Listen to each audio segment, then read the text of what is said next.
What is the state's long-arm statute? So in a previous video, we gave an introduction to the requirement for personal jurisdiction, and that in order for a state court in a civil matter to establish personal jurisdiction over someone, they have to serve them with a summons. They have to give them notice that the individual is being called into the state. Now, anytime someone is physically present in a state, they can be served with a summons and subject them to personal jurisdiction of the court.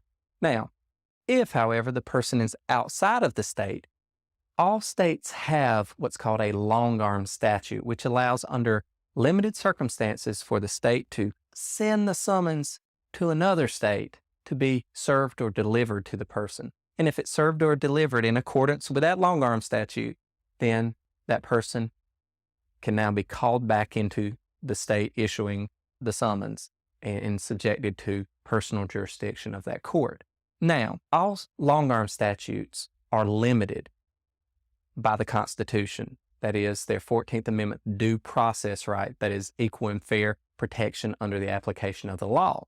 Now, in this situation, it would be unfair to allow any state to pass a statute that simply is too broad and says, anybody that we want to serve with a summons, we can just bring them into this state and subject them to our personal jurisdiction. That would be bad. People could file actions just to harass people. Say I'm in Georgia, I could file an action in state court against somebody in California just to bring them back here so I could sue them in this court. Now, the limitation to prevent that says that in order for a long-arm statute to be valid, it can only allow the service of summons outside of the state and calling people back into this state if the individual being summoned has minimum contacts with this state. Minimum contacts with this state. And if the statute goes further than that and allows service of the summons outside of the state against anyone who does not have minimum contacts with the state, it's unconstitutional.